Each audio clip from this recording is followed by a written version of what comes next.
Saludos a todos. Su servidor, el director de la Universidad Teológica Dayspring en Juárez, en Chihuahua, México, Salomón Hernández. Tengo la bendición de conocerlos en persona a casi todos nuestros alumnos. Hay por ahí algunos que están estudiando a la distancia, que no tengo este privilegio de conocerles en persona, pero el Señor me permita pronto. Primero Dios, poder conocerlos, poder saludarlos. Y bueno, en esta ocasión estamos ya grabando este video para nuestro curso de febrero, aunque sé que estamos ya hoy grabando en primeros días de marzo, pero como saben, por temas de envíos de libros y demás, estamos algo desfasados en este primer arranque como semestre de enero-junio 2026, pero bueno, ya hemos hecho los ajustes pertinentes respecto a sus entregas de tarea. Todavía viendo este video, todavía tienen, si no me equivoco, como 8 o 10 días más, ¿verdad? Para que ustedes sigan leyendo su libro, vean este video como apoyo y entreguen la tarea que hay que entregar. En esta ocasión, nuestra materia de febrero del 2026 es la materia primera, segunda de Pedro, confianza y obediencia. Esta materia, escrita por el rector de nuestra universidad, el doctor Adrián Nájera, desde Dallas, Texas. Y bueno, qué bendición poder saludarlos en esta ocasión.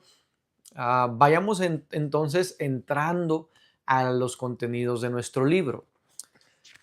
Vamos a encontrar en nuestro libro contenidos muy doctrinales. Estamos todavía en una materia doctrinal. Primera y segunda de Pedro son cartas del apóstol Pedro preciosas, son cartas donde él está expresando un cuidado muy pastoral, una preocupación urgente por las iglesias que él estaba ministrando de parte del Señor. Envía dos cartas en dos contextos muy distintos, en dos etapas históricas muy distintas de la iglesia. Y vaya, incluso aunque las audiencias tienen ciertas similitudes, encontramos que están enfrentando retos muy distintos cada una de las dos audiencias, tanto de la primera como la segunda carta. Entonces, será una materia muy interesante. Es un curso que igual que todos a mí me trae mucho aprendizaje, mucha administración de parte del Señor, y sé que también lo hará con cada uno de ustedes. Como ya saben, acostumbramos dar de manera muy intensiva las introducciones a nuestros cursos, tanto de modo presencial como también en el modo virtual, como estamos haciéndolo ahorita. No vamos a ver todos los capítulos del libro, pero en esta ocasión vamos a estar señalando particularmente el capítulo 1 y el 7. 1 y 7, que son los capítulos donde el doctor Nájera nos da la introducción al contexto histórico de cada carta o epístola, nos da la introducción a quién es la audiencia, qué retos enfrentaba la audiencia, que inspiraron, que motivaron al apóstol para que escribiera cada una de estas cartas. Y estas introducciones nos van a hacer entender el por qué Pedro habla sobre ciertos temas que habla, cuáles son sus motivaciones, qué es lo que quiere enfrentar, qué es lo que quiere dejar en los corazones de la audiencia. Y bueno, pues yo creo que en el capítulo 1 y 7 tendremos una introducción bastante completa en el nombre de Cristo para poder entender el resto de los capítulos que tiene que ver con cada una de estas dos cartas. Vayamos primero a la introducción de nuestro libro en la página número 3. Ahora, si pudiéramos resumir todo el ministerio de Pedro y sus dos cartas en una sola palabra, el autor nos propone que una de esas palabras puede ser identidad. El apóstol Pedro nos habla en las dos cartas, aunque desde perspectivas muy diferentes, sobre la identidad como pueblo de Dios, sobre la identidad como cristianos. ¿Qué es la identidad? La identidad es la manera en la que nos definimos a nosotros mismos. Y cuando nuestra identidad se define de tal manera, entonces de tal manera pensamos, de tal manera interpretamos la vida y de tal manera actuamos y nos comportamos. Entonces es bien interesante ver cómo el apóstol Pedro tiene en mente y nos manifiesta que para él la identidad de un cristiano es de suma importancia. De hecho, a nivel psicológico, la psicología demuestra que todo el mundo lo interpretamos, los problemas, los retos, la enfermedad, lo bueno y lo malo, siempre lo interpretamos de acuerdo a nuestra identidad, de acuerdo a lo que pensamos, de acuerdo a lo que sentimos, de acuerdo a lo que somos, interpretamos las palabras, los hechos, incluso los accidentes, incluso las injusticias, por ejemplo. Pedro alude a esto bíblicamente y Pedro nos enseña que quien tiene firme su identidad como cristiano no es tambaleado, no es movido fácilmente ni por tentaciones, ni por sufrimiento, ni siquiera por problemas. Es más, veámoslo desde otro punto de vista, tampoco por propuestas que no van de acuerdo a la palabra de Dios. Entonces, es la identidad un tema tronco, un tema vital y fundamental de Pedro, de su ministerio, de sus predicaciones y también de sus cartas. Por otro lado, Pedro también en estas cartas comienza enseñando que el sufrimiento no es un accidente, y que los sufrimientos del cristiano no se le escapan a Dios de las manos y no es como que el Señor desde el trono diga, ay, es que yo no planeaba que tú sufrieras así, pero no tuve control sobre eso. No, Pedro nos propone y nos hace saber que aún el sufrimiento tuyo y mío están dentro del plan de Dios, no porque Dios planee hacernos sufrir, no, porque Dios permite que el mundo, que la carne y que el diablo nos hagan sufrir, porque Dios, a pesar de esas inclemencias, Dios tiene control, no sufriremos más de lo que sea conveniente y lo que sea saludable y no sufriremos en lugares donde Dios no tenga control, sino que Dios en el lugar donde nos toque sufrir, la duración del sufrimiento y la intensidad del sufrimiento, todo el Señor lo tiene bajo control. ¿Con cuánta razón la palabra del Señor dice, todo obra para bien aquellos que tenemos y buscamos dos cualidades? Todo obra para bien aquellos que amamos a Dios y que hemos sido llamados conforme a su propósito. Si tú amas a Dios, que yo creo que sí, porque estás estudiando en una universidad teológica y esto habla de que tú amas al Señor, y si tú has sido elegido para su propósito, que también creo que sí, porque estás formándote, ese es nuestro eslogan, formando vidas, tú te estás formando para servirle y cumplir el propósito. Entonces Pedro viene a decirnos en este curso, todo obra para bien, Dios tiene control, aún el sufrimiento, aunque Dios no lo puso sobre la mesa, Dios lo controla y no se sale del plan de Dios para tu vida.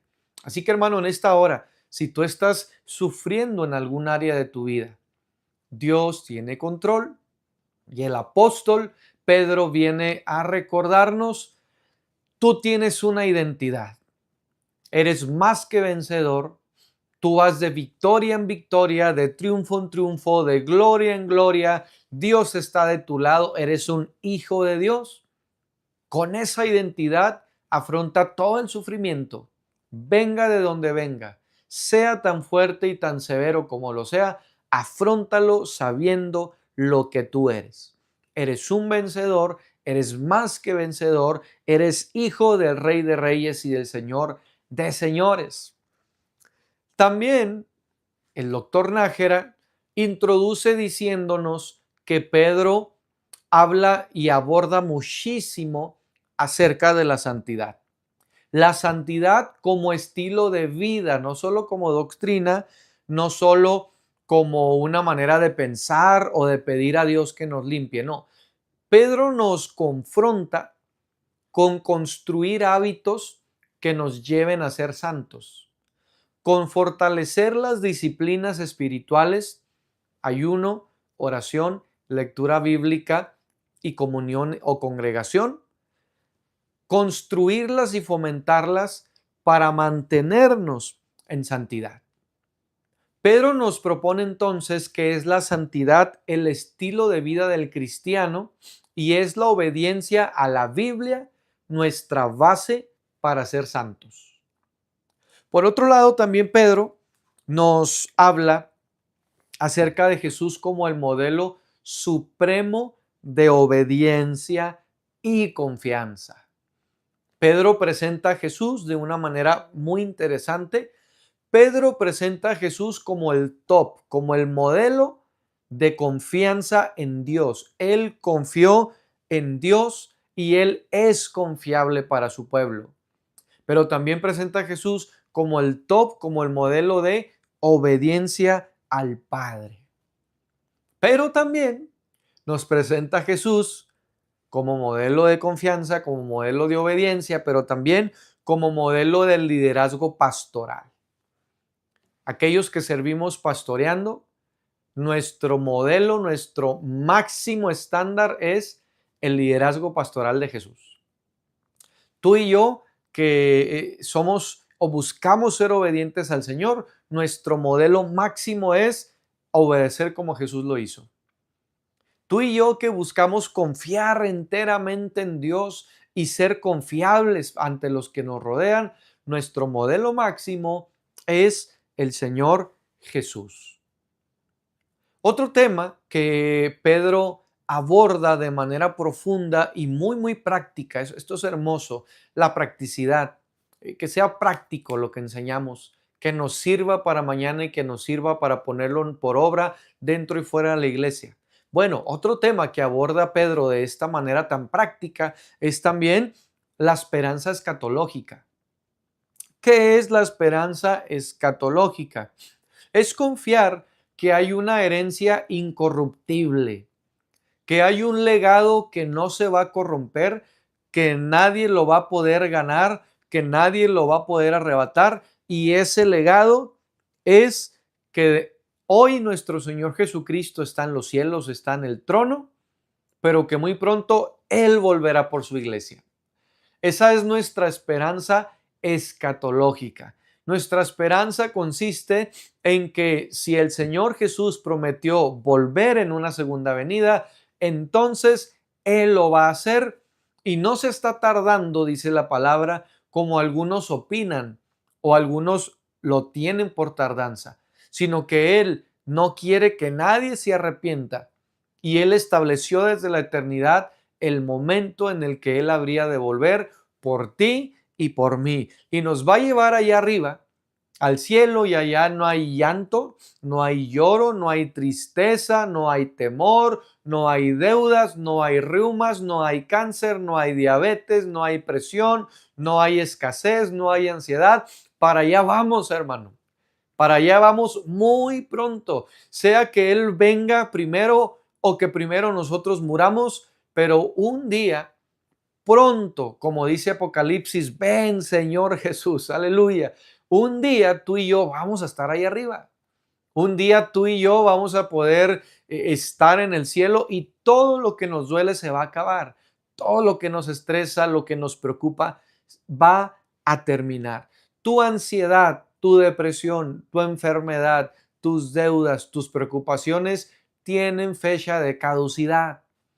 Esa es la esperanza de una herencia incorruptible de parte del Señor. Otro tema que trata Pedro en su segunda carta es la importancia de ser fieles a la doctrina y la importancia de perseverar en contra de los falsos maestros. Son dos temas que pudiéramos manejar como los dos ejes principales, los dos pilares principales de la segunda carta. Especialmente en la segunda carta, Pedro, aunque habla también de la santidad y de algunos temas ya vistos en la primera, es muy particularmente Pedro en la segunda habla acerca de mantenernos fieles en la doctrina. Ay, disculpen mis alergias, disculpen. Mantenernos fieles en la doctrina, firmes en lo que creemos, constantes en lo que creemos, no titubear de nuestra fe, no titubear de nuestras posturas como cristianos. Pero también nos alerta de manera muy particular sobre los falsos maestros, sobre aquellos ministros o líderes o cristianos que son falsos, que enseñan falsedades, incluso no solo errores, sino que enseñan herejías, que de manera intencional, por ganancias deshonestas, para generar más dinero, para vender cursos, para vender boletos a un evento masivo, para vender entradas a ciertos estudios, para manipular a la gente, para que le den el reloj, el carro, la casa, para tantos fines deshonrosos, para hacerse famosos, para ellos ser conocidos, para tantas motivaciones y fines deshonrosas. El apóstol Pedro en su segunda carta nos habla: tengan muchísimo cuidado con los falsos maestros. Hermano, hoy en día existen todavía los falsos maestros. Hay, por ejemplo, un llamado Jonathan Mesa, no sé si es aquí en Monterrey, pero sé que es aquí en el norte de México, que este individuo se autoproclamó el Mesías, el nuevo Cristo, se autoproclamó a él mismo el segundo profeta Elías. Hágame el favor, qué tonterías, con mucho respeto, qué herejías tan severas. Y lo peor es que tiene a un pequeño equipo, que algunos de ellos entiendo que son hasta familiares, que este pequeño equipo lo alaba, este pequeño equipo fomenta en la iglesia las enseñanzas de él y tristemente tiene seguidores, tiene personas que de buena intención, pero con ignorancia, siguen estas falsas enseñanzas. Incluso una de ellas es que el Espíritu Santo es mujer, porque el Padre es Padre y hay un Hijo y Dios, dice él, Dios no puede habitar en una familia disfuncional. Y entonces si hay padre, tiene que haber madre. Y él dice, por ejemplo, por hablar una de sus tantas tonterías y herejías, él dice que el Espíritu Santo, al ser sensible, el Espíritu Santo es mujer. Hágame el favor. Él también dice que en la venida de Cristo, como Él es el segundo Mesías, va a ser primero arrebatado Él y luego ya toda la iglesia después de Él, y ahora sí todos nos vamos al cielo con Cristo. Imagínese. Y lo peor es que hay cientos de personas diciendo amén a estas herejías. Hoy no estamos exentos de falsos maestros y los falsos maestros están mucho más cerca de lo que usted cree. Lo felicito por estar en esta universidad. Te felicito, amado alumno, por formarte, por darme el privilegio de formarte y a mi pequeño equipo de maestros de formarte, porque tú nos conoces, no somos perfectos, no somos los mejores, pero el Señor nos ha permitido conectar de alguna manera contigo y poder ayudarte en este proceso de ser más como Cristo y en este proceso de capacitarte al siguiente nivel para servir mucho mejor al Señor. Y le damos a Dios toda la gloria y toda la honra y el mérito es para el Señor. Pero cuídate porque más cerca de lo que tú crees, allá afuera, incluso es posible que en nuestras propias iglesias locales haya falsos maestros rondando queriendo engañar a alguien por aquí o a alguien por allá. Eso es lo que Pedro trata de manera específica en su primera carta y en su segunda carta. Perdón. Ahora, vamos a introducirnos a la primera carta. Capítulo 1, versículo 6. Perdón. Capítulo 1, página 6. Muy bíblico, ¿no? Capítulo 1 de nuestro libro, página 6. Autoría, importancia, destinatarios y contexto de Primera de Pedro.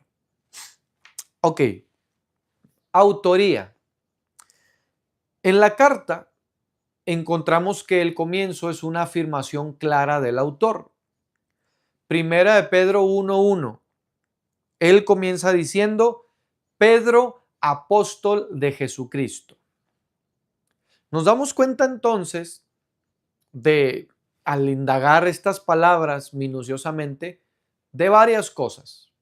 Lo primero, el autor de la primera carta de Pedro es, obviamente y personalmente, Pedro. Lo segundo que encontramos es que la carta lleva una intención apostólica. Es decir, la carta no lleva una intención solo pastoral, como que aconsejar un poquito, no. Es una intención que denota apostolado. ¿Qué implica esto? Bueno, una carta apostólica es una carta que denota, tengo la autoridad de hablar lo que te estoy hablando y tú tienes que estás bajo mi cobertura apostólica, tú tienes la responsabilidad de recibir esta carta, de considerar mis palabras y de ponerlas en práctica como cristiano de mi comunidad. Entonces, cuando él se presenta como Pedro apóstol, está estableciendo lo que estás leyendo, tiene autoridad, te lo hablo con autoridad, te lo hablo con compromiso y espero de ti, cristiano que recibes esta carta, espero de ti que la consideres, que la estudies y que la practiques. Hay intención en la manera en la que tú te presentas con otros. Con tu jefe no te presentas como esposo de Carla, no, supervisor o gerente, buenos días, soy, no sé, Salomón, de la línea tal de producción, de la unidad tal de tal empresa. ¿Ok? ¿Por qué? Porque de acuerdo a tu perfil de presentación, tú estás denotando algo, una pertenencia, una identidad, una autoridad. Bueno, los apóstoles cuando se presentaban como Pablo a Romanos 1:1, yo Pablo, apóstol o siervo de Jesucristo, o doulos, por ejemplo, él lo que estaba haciendo, y en este caso Pedro es, me presento como lo que yo represento para ti. Soy tu apóstol. Lo que viene por delante lo debes de escuchar y lo debes de practicar, y estoy formando con esta carta una doctrina que quiero que consista uniformemente en la comunidad que yo pastoreo y que yo dirijo. Eso es lo que denota Pedro apóstol. Por otro lado, se cree que aunque Pablo confirma que él es el autor, no fue necesariamente directamente el escritor, sino que él hizo uso de un amanuense. ¿Qué era un amanuense? A un amanuense se le puede llamar hoy en día un escribiente. Ojo, no un escriba, un escribiente. Son dos cosas distintas. ¿Qué era un escriba? Un escriba era alguien conocedor de la ley, que sí hacía copias de las Sagradas Escrituras, pero tenía él el permiso de añadir ciertas palabras, añadir o adecuar ciertas palabras e incluso de escribir algunos comentarios teológicos, como lo que hoy conocemos comentario bíblico, por ejemplo. Los escribas tenían un alto conocimiento teológico y tenían cierta autoridad para poner un poquito de lo propio al hacer las copias de las escrituras. El escribiente no. El amanuense no. El escribiente solamente escuchaba el dictado y tal cual lo escribía. Lo que sí podía hacer era sugerir mejoras en la gramática, mejorar la ortografía, pero nunca añadir ni modificar el mensaje. ¿Por qué se piensa que Pedro utilizó un amanuense, un escribiente? Bueno, porque el nivel de griego, la elocuencia, la gramática que se utiliza tanto en su primera como en su segunda carta, no son muy propias de un pescador, de alguien que no era muy letrado, sino que el nivel de griego era un poco más alto de lo que se entendía que un pescador podría hablar o podría escribir. Es decir, el escrito gramaticalmente y en calidad ortográfica era más allá, más elevado de lo que se esperaba, pues que alguien con un oficio informal pues pudiera hablar y escribir, ¿no? Con esa elocuencia, vaya, con ese lenguaje. Entonces se estima que Pedro hizo uso de un amanuense. Esto explica la calidad literaria sin tener que negar que era auténtica de Pedro. Por otro lado, ¿por qué hoy en día, y muy interesante, por qué hoy en día no se le da tanta fuerza como en la iglesia del Nuevo Testamento? Sí se le daba fuerza a las cartas de Pedro. ¿Por qué? Esto no se debe a que las cartas de tal o cual apóstol sean mejores, ni tampoco se debe a que sean más inspiradas, no, sino que históricamente ha ido cambiando la dinámica de la iglesia, la dinámica de los cultos, la dinámica de qué enseñamos con más fervor, con más continuidad y qué dejamos de enseñar un poquito. Esta dinámica es natural, no es sobrenatural. Esta dinámica no es Dios estableciendo, enseña menos estos textos bíblicos que estos textos bíblicos. No, más bien es por la dinámica y el contexto de la historia, de la iglesia. ¿Por qué te explico esto? Bueno, porque si nos ponemos a pensar hoy en día, son las cartas de Pablo las que son más conocidas. Gálatas, Romanos, Corintios, Efesios, son las cartas paulinas, las que son como que muy predicadas, de las que a veces se tiene incluso mayor estima.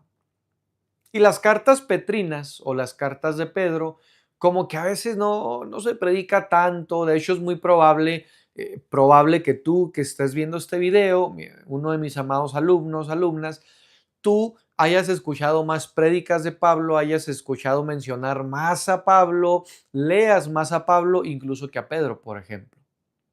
Esto no está mal, pero ¿cuándo comenzó esto a surgir? Esto comenzó a surgir aproximadamente desde la Reforma Protestante, desde hace entre 600 y 500 años más o menos atrás. Hace 500 años, hace 600 años que comienzan las vísperas de la Reforma y es cuando de manera tradicional, histórica, se le empiezan a dar más consideración, más auge a las cartas paulinas, por ejemplo. Y se empieza a hablar un poquito más de Pablo que de Pedro. Y empezamos a referir más la doctrina de Pablo que la doctrina de Pedro. Pero esto no significa, insisto, que Pablo sea mejor que Pedro o que tenga una mayor inspiración o una mayor revelación. No, nada de eso, definitivamente. También se le ha estado dando un énfasis en la iglesia contemporánea, mucho a Juan, por ejemplo, a Lucas, como el Evangelio de Lucas, pero también a Lucas como escritor de los Hechos, y a Juan por el Evangelio, pero también a Juan por el Apocalipsis, por ejemplo. Entonces, esto nos ayuda a entender por qué no se enseña tanto de Pedro, aunque tiene textos tan prácticos y tan actuales. Por otro lado, la primera carta de Pedro nos está ofreciendo una contribución muy significativa al ethos del cristiano. ¿Qué es el ethos? Bueno, en la oratoria, en el arte del bien hablar, se nos habla del ethos, pathos, el logos. Esos son los tres pilares de la oratoria formal, pero la oratoria formal cristiana tiene un cuarto pilar: ethos, pathos, logos y neuma. El neuma es la autoridad espiritual, es el poder del Espíritu Santo, es el respaldo de Dios sobre el orador, sobre el predicador, sobre el maestro, sobre el papá que aconseja al hijo, sobre la mamá que aconseja a la hija, sobre el cristiano que evangeliza en la calle. Es este respaldo de Dios en la oratoria se llama neuma. El logos es un pilar de la oratoria y el logos consiste en la información que tienes. Ojo, todo esto que estoy explicando no está en su libro, por si quieren, por favor, hacer la nota. La referencia es página 8, primer párrafo, por ahí mencionan el ethos, pero todo no está explicado en el libro. Entonces, después del neuma, el logos es la información, el conocimiento. Que tú como predicador, como maestro, como exponente, como consejero, como líder de tal, tu información sea coherente, tu información sea entendible, tu información esté ordenada y sea una información segura, sea confiable. A estas cualidades se le llama logos. Otro pilar es el patos. Patos, P-H-A-T-O-S, fatos o patos. El patos tiene que ver con que el orador logre conectar con las emociones, con que el orador conmueva, confronte, quebrante, con que hagas llorar a la audiencia. Tiene que ver con hacer reír, tiene que ver con hacer sentir. Pero Pedro en su primera carta nos habla del ethos. ¿Qué es el ethos? El ethos es que tú como orador te vuelvas un referente en lo que haces, que tú logres tener autoridad como expositor. Dicho de otra manera, y me gusta dar este ejemplo, si yo te digo, ¿quién será el programa y el exponente a nivel mundial más famoso y que es una eminencia en temas de la familia? Bueno, muchos de nosotros pudiéramos entre tal o cual hermano quizá mencionar a Sixto Porras de Enfoque en la Familia. ¿Por qué? Bueno, hay muchos otros que exponen con ese nivel. Hay muchos otros que dan temas que él no conoce, pero el hermano se enfocó y el hermano decidió establecer como principio de vida, como ethos, llegar a ser un experto en temas de familia y llegar a ser un referente en temas de familia.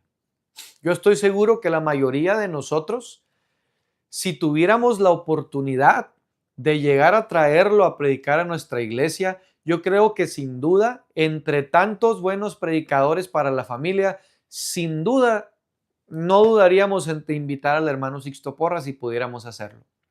¿Por qué?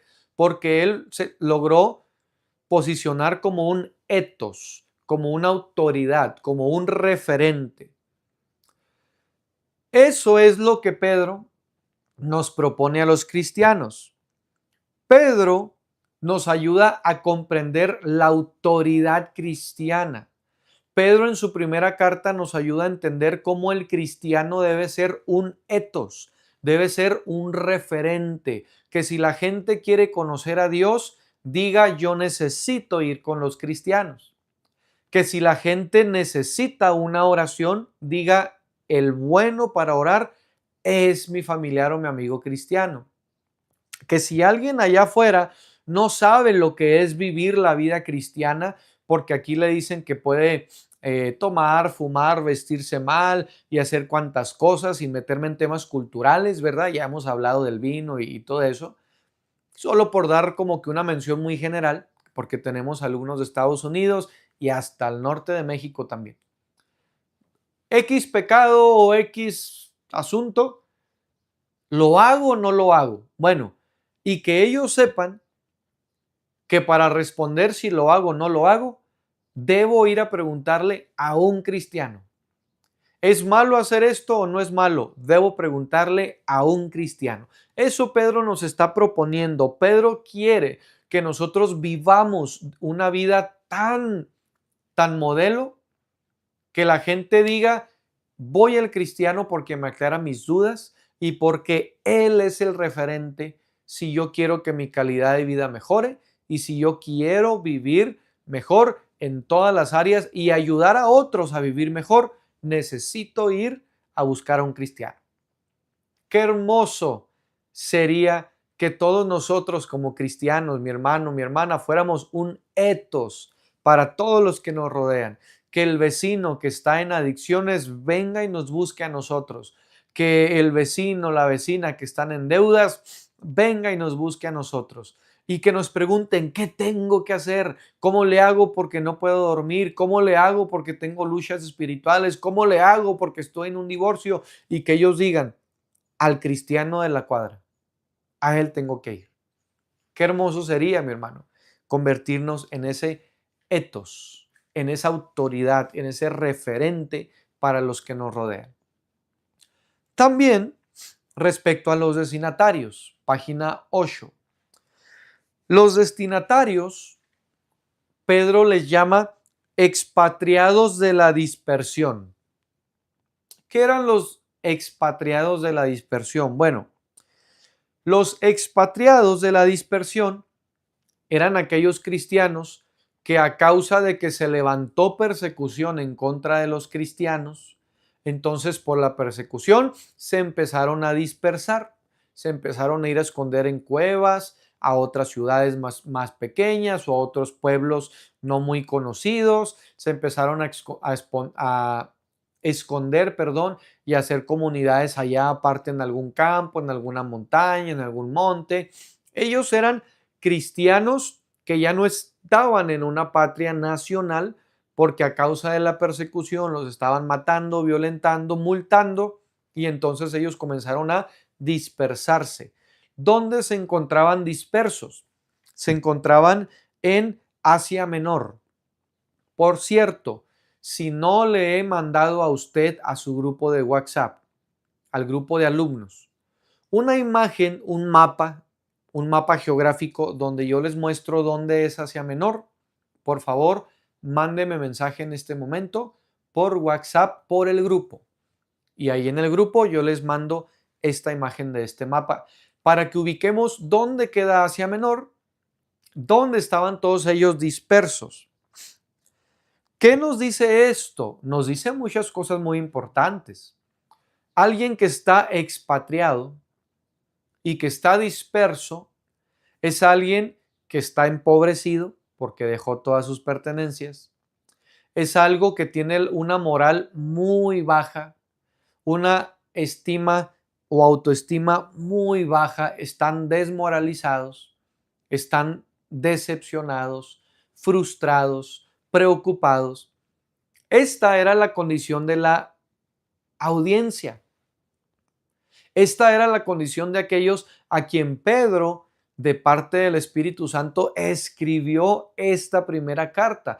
Por eso entendemos que les habla de que hay una esperanza futura. Porque ahorita estamos desmoralizados, estamos expatriados, estamos viviendo, sobreviviendo como podemos, pero el día de mañana tendremos una morada celestial. Por eso Pedro les habla de que sean etos. ¿Por qué? Porque ellos estaban expandiendo. A veces la persecución ha sido un instrumento de Dios para la expansión del evangelio. De hecho, a la iglesia le hace más daño la comodidad que la persecución. Porque en la comodidad dejamos de predicar, dejamos de evangelizar, estamos bien a gusto en la iglesia con mini split, con música en vivo. En la persecución somos obligados a cumplir la gran comisión que dice, id, vayan.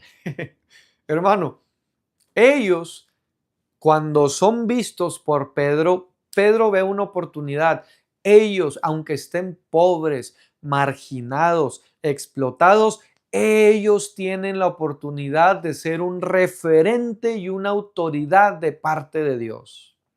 Así como un embajador que lejos de su patria y en lugares donde quizá no hay comida de lo que él come, no hablan su mismo idioma, él es autoridad en ese lugar y representa una nación, un reino. Bueno, Pedro los está viendo y él no los ve como pobres, marginados, pobres cristianos, enfermitos, preocupados, sin dinero, no. Él está diciendo, aún con carencias, con enfermedad, con persecución, ustedes allá tengan la esperanza y la autoridad de que Dios está con ustedes, de que Dios hará milagros a través de ustedes. Y aquí dejé de hablar hace 30 segundos de la audiencia de Pedro y me estoy refiriendo a ti que eres mi alumno de la universidad. Ustedes, hermanos amados, ustedes, aunque no haya dinero, somos referentes de parte de Dios. Aunque haya escasez y no haya alimento y no vivamos de lo mejor, tienes la oportunidad de ser un referente del poder de Dios a través de ti. Aunque tu ministerio sea pequeño y no tenga las comodidades de un gran edificio, tú eres un referente y puedes ser un etos, un referente de autoridad en tu colonia y que la gente diga, mira, en la colonia hay muchos templos, pero en el templo del hermano suceden milagros, hay manifestaciones de parte de Dios. Quizá ya no se convierte el agua en vino, pero en mi casa hace tiempo pudiera decir algo, Dios convirtió el vino en leche para mi niño. Me hizo libre del alcohol. Y este tipo de testimonios que la gente empieza a contar, mira, lo que menos va a importar es si te sientes perseguido, criticado, menospreciado. Dios quiere colocarte como un referente de autoridad, hermano. Llévate esta administración, estas palabras de parte de tu maestro en el nombre de Cristo, con mucho amor y con mucho respeto, porque sé que también hay algunos ministros de mucha trayectoria que nos dan el privilegio de poder enseñarles estos cursos. Gracias, mis hermanos, por ese honor de que a pesar que son mayores que yo, me permitan, aunque soy uno de los pequeños, hablarles un poco de la palabra, pero también para usted, amado ministro, es este mensaje.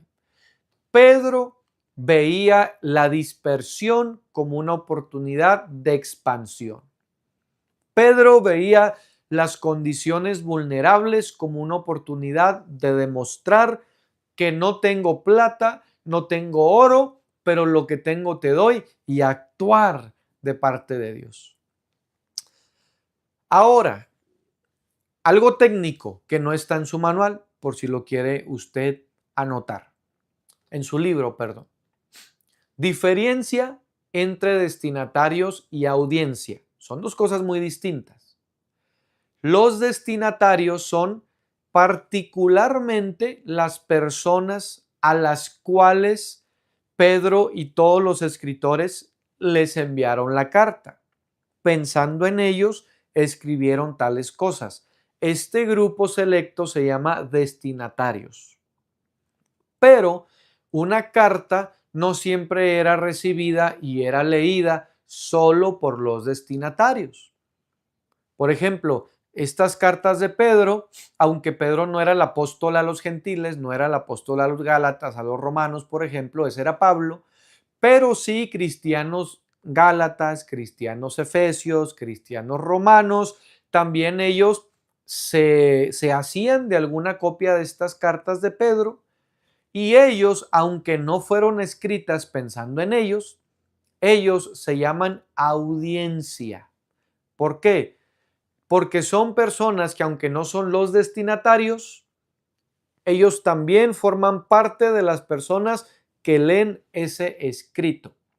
Esa es la diferencia. Los destinatarios son solamente aquellos en los que se pensó al escribir. La audiencia son todos, incluidos los destinatarios, todos, absolutamente todos los que leen esa carta. Dicho de otra manera, hoy tú eres una audiencia. Hoy yo soy una audiencia del apóstol Pedro.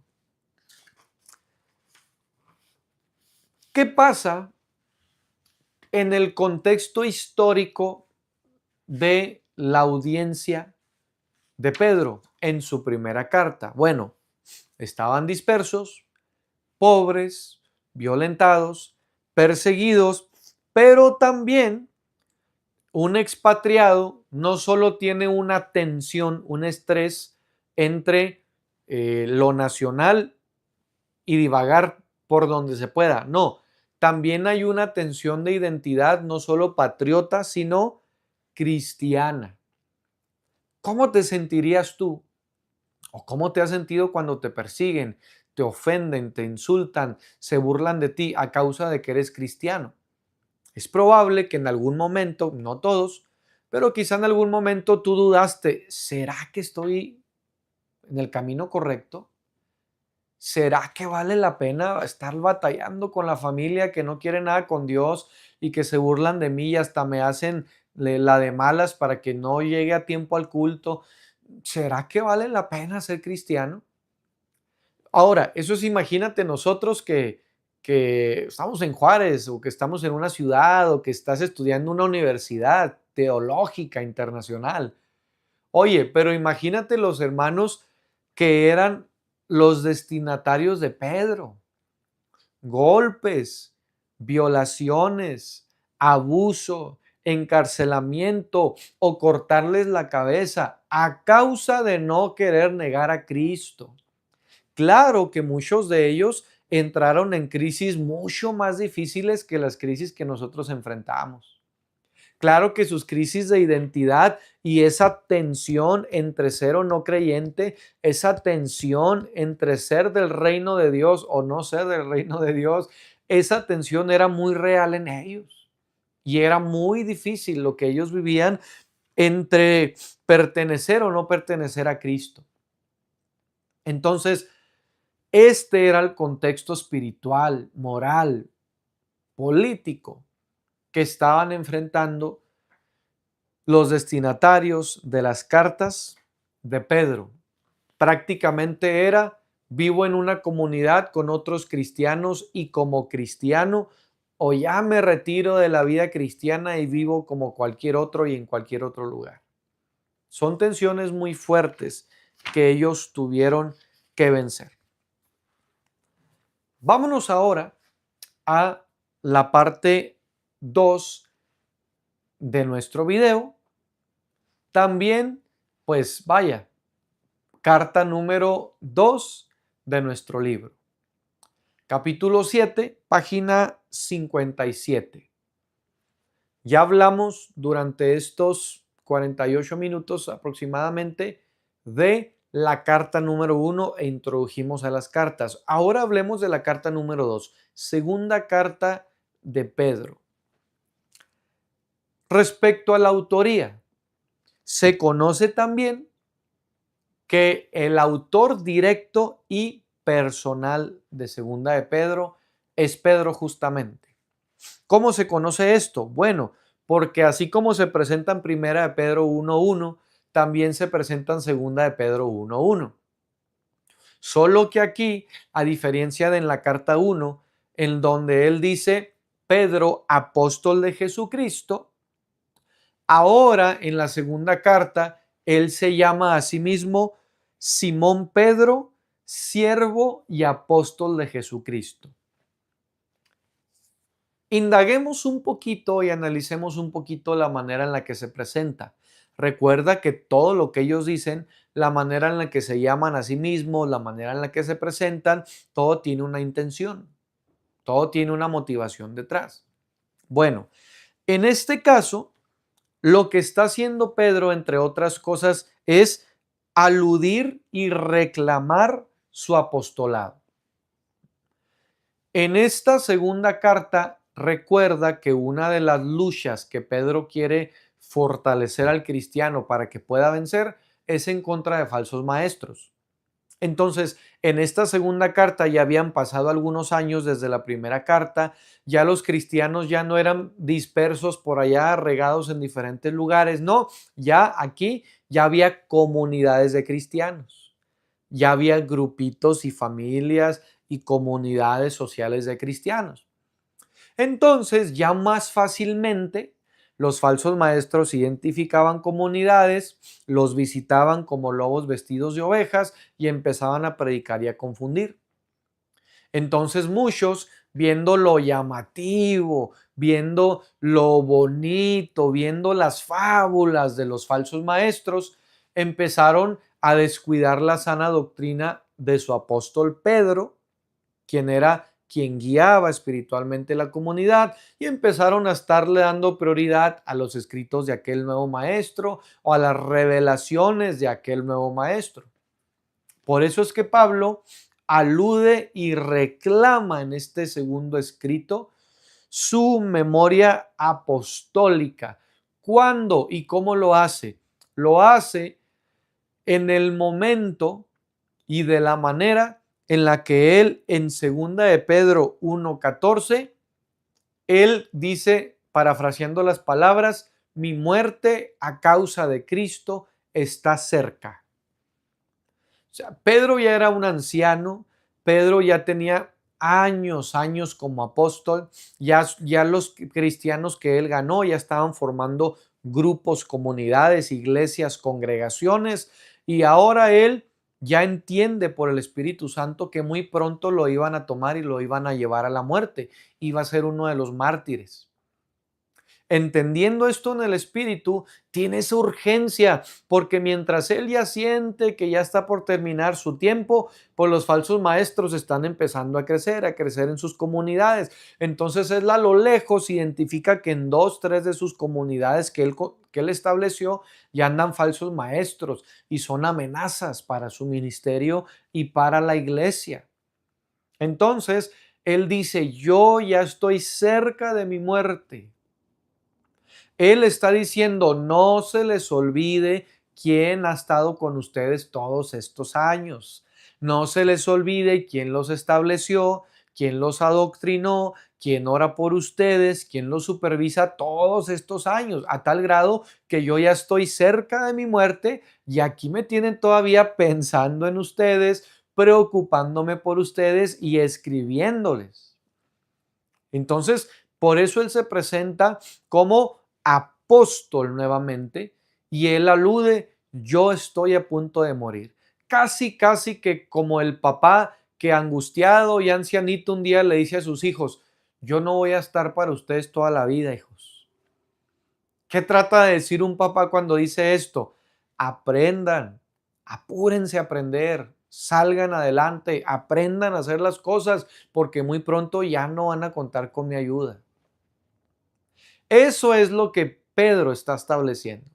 También entre los versículos 16 y 18, segunda de Pedro 1, 16 al 18, él promueve y confirma que él es un genuino apóstol de Cristo porque él da testimonio de que él vio con sus propios ojos la transfiguración. Entonces él dice, no se les olvide que yo soy un apóstol genuino, no como esos maestros nuevos que ahorita andan enseñándoles y que ahorita hablan todo muy bonito y todo muy superficial. No, no se deslumbren con esos falsos maestros. No se les olvide, yo soy un apóstol genuino. Yo he pasado tiempo con ustedes, yo estoy hasta la muerte todavía pensando en ustedes, preocupándome por ustedes, pero también yo tengo una credencial. ¿Cuál es la credencial? Yo vi con mis propios ojos la transfiguración de Cristo. Dicho de otra manera, yo les he demostrado que yo conozco a Cristo, que yo conozco su palabra, que yo anduve caminando con Cristo y que yo soy digno y confiable de que ustedes sigan mi modelo y de que ustedes conozcan el camino de Cristo a través de mí, porque yo estuve con él aún en ese momento de la transfiguración. Hermano, por estas razones entendemos que el apóstol es el escritor de esta carta. Esto implica cuando el apóstol se presenta como apóstol por segunda vez. Ahora vayamos a siervo, porque también él se llama siervo. ¿Por qué siervo? Bueno, porque él entendía a esas alturas de su ministerio que él lo que hizo fue entregarse a sí mismo. Oye, y recuerda que Jesús, hacía años atrás, estando en vida, les dijo: el que quiera ser el mayor entre ustedes, sea el menor. Así como yo, dice, que yo no vine a ser servido, sino a servir y a entregar mi vida en rescate por muchos. Oye, qué interesante. Pedro está entendiendo, a estas alturas de mi vejez, sí, soy el apóstol, pero soy solo un siervo de Dios. Terminé haciendo a mucha honra y qué bendición lo que mi precioso Señor Jesús hizo. ¿Qué hizo el Señor Jesús? Se entregó a sí mismo en rescate por muchos. Y yo, Pedro, hoy a estas alturas de mi ministerio me doy cuenta que justamente eso es lo que he estado haciendo. He estado entregando mi tiempo, que es mi vida, mis recursos que me costaron vida. Todo lo estoy entregando para que muchos se salven. Estoy dando mi vida para que muchos se rescaten. Hermano, tú como estudiante de nuestra universidad, tú debes de saber que tú y yo, mira, estamos logrando titulaciones. Sí, algunos ya están por titularse ahora en mayo en licenciatura, algunos estamos por titularnos en la maestría, hay doctores que nos enseñan y que escriben estos libros. Sí, los títulos, qué hermosos. El título habla de tu esfuerzo, te honro por tu esfuerzo, pero ¿sabes qué? Ahí arriba lo que nos van a decir no es: venga, Máster Salomón, director de la universidad, pásele al cielo, aquí le tenemos su sillita especial. Nada de eso.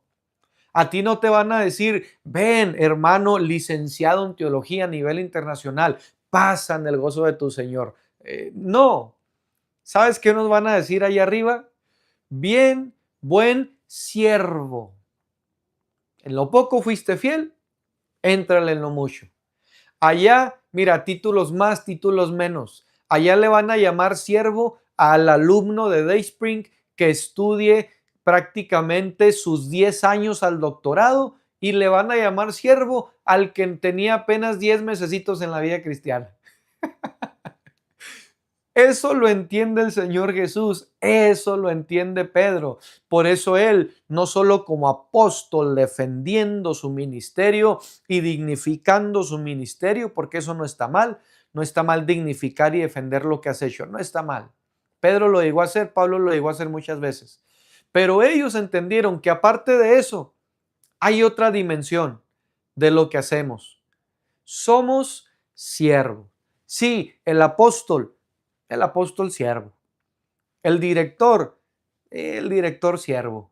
El líder de jóvenes, el pastor de la iglesia más creciente de todos los alumnos de Dayspring, el pastor siervo. El líder siervo. El que limpia la iglesia, el templo, el que barre, el que hace los burritos y los vende para tener fondo para la iglesia y nunca agarra un micrófono, pero siempre agarra la escoba. Siervo. Entonces, hermano, qué hermoso ver cómo es inspirado y en sus motivaciones humanas y ministeriales, el Espíritu Santo le permite a Pedro presentarse como apóstol, pero también siervo. Esto, hermanos, es sumamente hermoso. Esto, hermanos, es algo muy especial. Nunca perdamos el piso. Sí, Dios exalta. Sí, Dios honra. Sí, Dios pone en lugares de prominencia. Pero cuando estamos aquí abajo en la jerarquía eclesial, somos siervos. Y cuando estemos aquí arriba, somos siervos también. Nunca se nos olvide que esa es nuestra meta.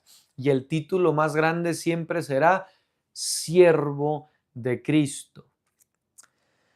Por otro lado, a pesar de que todavía la segunda carta pule más el griego y pule más el lenguaje literario que la primera carta, a pesar de eso, por cómo él se presenta en el capítulo 1, versículo 1, se sabe que sí, mejoró la calidad literaria todavía más, pero sabemos que Pedro es el escritor. Muy probablemente, nuevamente, pudo haber usado un amanuense, un escribiente. Pero a mí me llama la atención y quiero resaltar esto. Hermano, Pedro era Pedro. Era otro nivel, era uno de los apóstoles. Entre Juan y Pedro eran los dos apóstoles del grupo de los 12, eran los dos más reconocidos. Pablo, por otro lado, era su nivel también. Pero de este lado, con los judíos, con el equipo de los 12, entre Juan y Pedro, era lo mejor que existía. Y aún así, me llama la atención que Pedro, desde su primera carta, lo hizo bien. Fue inspirado por el poder del Espíritu, pero él identificó sus deficiencias escriturales y él dijo, esta carta debe ser dignificada. Es palabra de Dios. Y fue y trajo un escribiente. Esto nos enseña que a veces tú y yo, aunque seamos muy buenos en lo que hacemos, necesitamos rodearnos, hermanos, de un equipo, de gente que sea mejor que nosotros en cierta área, gente que sea mejor que nosotros en cierta actividad, hacer equipo con ellos para que lo que querramos hacer sea con más alcance, sea con más calidad y sea de más impacto. Con calidad me refiero a que los estándares de lo que hacemos sean mejores, sean bien hechos. Con más alcance me refiero a que tú mismo puedes llegar a ciertas personas, pero si conectas con otros expertos, puedes llegar a muchas más personas con el mismo esfuerzo.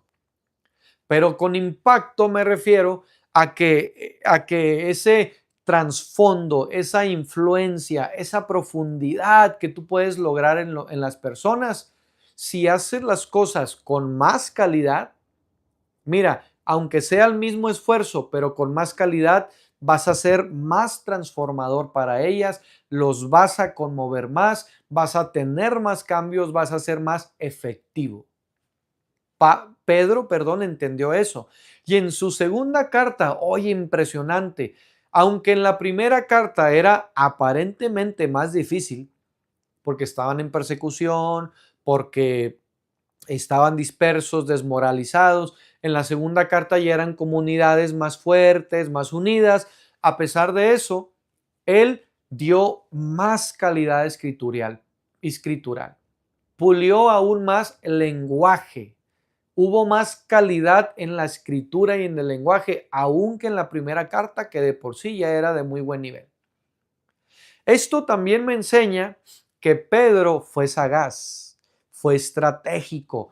¿Cuánta falta nos hace a los pastores ser estratégicos, amados hermanos? A ti como líder, ¿cuánta falta nos hace a veces a los líderes ser estratégicos? Todo lo hacemos muy sencillo. ¿Por qué te hablo de estrategia? Porque vemos a un Pedro que identificó que andaban entre sus comunidades rondando falsos maestros y los falsos maestros son buenos para hablar. Entonces él tenía que ofrecer también un vocabulario a ese nivel. Los falsos maestros son buenos para convencer. Entonces él tenía que asegurarse de que literariamente se diera a entender y que literariamente él llegara a lo profundo de la gente. Él fue estratégico. Él no dijo, ay, se están levantando falsos maestros, desde aquí en oración los reprendo. No, él dijo, voy a enviar un mensaje, pero ¿cómo lo envío? Porque aquellos son buenos hablando. Entonces buscó a un escribiente que fuera bueno hablando, en este caso escribiendo. Fíjate cómo él fue estratégico. en lo que hizo. Aquellos están mostrando una aparente calidad verbal, una oratoria muy elocuente. Vamos con eso, pero dictando la verdad y demostrando el espíritu. Y la gente va a ver la calidad de ambos exponentes, pero va a ver que este es superficial y va a ver que este es falso, pero va a ver que este es profundo y es verdadero. Entonces, hermanos, seamos estratégicos. Un ejemplo de que a veces no somos estratégicos, y lo digo con amor y respeto, recuerde que el eslogan de nuestro ministerio es formando vidas, no nada más informando vidas. Nuestra meta del equipo de maestros de su servidor es informar, formar y transformar por el poder de la palabra y del Espíritu. Por eso me doy tiempito de estas pequeñas capsulitas, que yo sé que muchos de ustedes las conocen, hombre, pero mire, ¿cómo podemos darnos cuenta de que probablemente no somos estratégicos? Sencillo, mira la calidad de la planeación de nuestros cultos y de nuestros eventos. ¿Con qué se topa la misma gente que va a nuestra iglesia? ¿Con qué se topa allá afuera? Se topa con unos grupazos, se topa con conferencistas que enseñan puro humanismo, pero son muy elocuentes. Se topan con maestros de la universidad que les enseñan pura barbaridad y puro anticristianismo. Y a pesar de eso, bien ordenadas las ideas y se les entiende. Se topan con eso allá afuera y a veces yo como pastor, no hombre, predico el desorden porque preparé el sermón en la mañana el mero domingo y pues no hay yo qué decirles. Y yo no predico con esa elocuencia, ¿por qué? No, que al cabo que el Espíritu Santo es el que da crecimiento, aleluya. Pues sí, Él da el crecimiento, pero ¿por qué no estudiamos tantito mejor? ¿Por qué no predicamos tantito mejor? Porque los jóvenes ven a maestrazos que enseñan pura herejía, pero son maestrazos pedagógicamente hablando. Y a veces el maestro de la escuela dominical, puro hablar, hablar, hablar, hablar, como el hermano Salomón, hablar, hablar, hablar. Oye, y no hay una ayuda visual, no hay un PowerPoint, no hay un material visual, no hay alguna dinámica. ¿Me explico? Entonces, hay que ser estratégicos.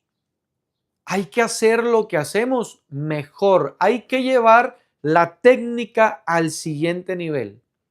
Hay que elevar la calidad, no hablo del espíritu, hablo de la calidad musical, la calidad de las letras de los cantos, la calidad de la oratoria, de la homilética, de la hermenéutica, la calidad de los sugieres, de los servidores. Todo eso hay que llevarlo a otro nivel de calidad. Mismo esfuerzo, misma gente, pero como hay más calidad, como en las cartas de Pedro, vamos a tener más alcance, vamos a poder exhibir a los que tienen calidad, pero que su calidad es técnica y no es espiritual. Pero también como a veces, este es el contraste, como a veces la gente nueva en el evangelio o la gente débil en la fe ve calidad con los falsos, y a veces ve que los cristianos nomás hacemos el culto a la y se va, o damos la clase a la y se va. Pues él dice, no, yo creo que entonces los cristianos no, como que no es lo correcto, porque aquí se ve que aquí le meten empeño y se preparan. Como que acá los cristianos lo hacen como de corazón, pero no, no, no, como que estos son los buenos.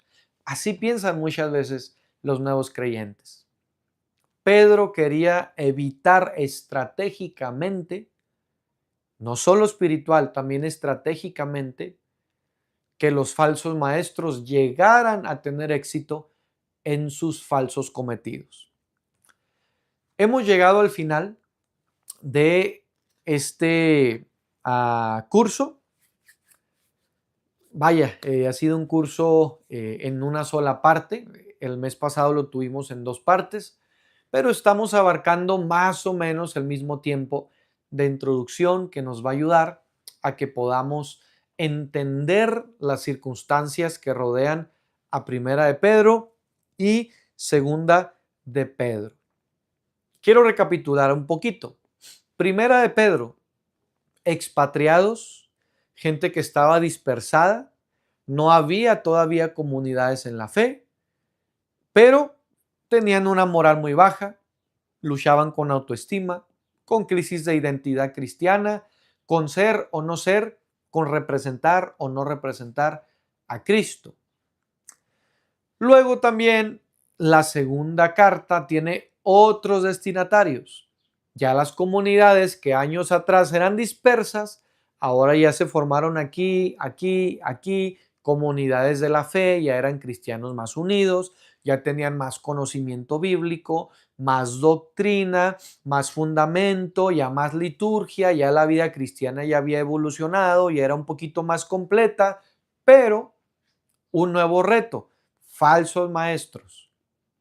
Entonces, había que volver a reafirmar la autoridad mía como apóstol Pedro sobre mi gente, a la que Dios me dio, pero también había que volver a reafirmar la alerta contra las falsas doctrinas, aún con creyentes ya familiarizados, porque incluso segunda de Pedro 3, 15, 16, Pedro menciona esta frase, las otras escrituras. O sea, ya eran conocedores bíblicos, o bueno, escriturales, la Biblia todavía no existía completa, ya eran conocedores escriturales, ya conocían doctrina, pero tenían un enemigo fuerte llamado falsos maestros, a quien ellos, como cristianos, tenían que vencer y exhibir. Y como último llamado a esta segunda carta, el apóstol Pedro hace un llamado a que integren virtudes a la fe, a que defiendan la revelación y a que hagan juicio a las profecías. Tres llamados. Un llamado primero a integrar virtud a la fe. Sean más virtuosos, amen, demuestren dones, demuestren frutos, demuestren crecimiento, demuestren virtud. Segundo llamamiento en la segunda carta. Después de que integren virtud a lo que ustedes son, ahora aprendan a defender su fe. Siempre estén preparados para dar razón y argumento de su fe cuando les pregunten sobre la fe. A esto se le llama apologética, defensa de la fe. Fíjate qué nivel. El cristiano genuino no solo sabe lo que cree, sino que entiende por qué cree lo que cree y entiende cómo explico lo que creo, cómo explico por qué lo creo y cómo demuestro que esto es verdad. Eso se llama apologética.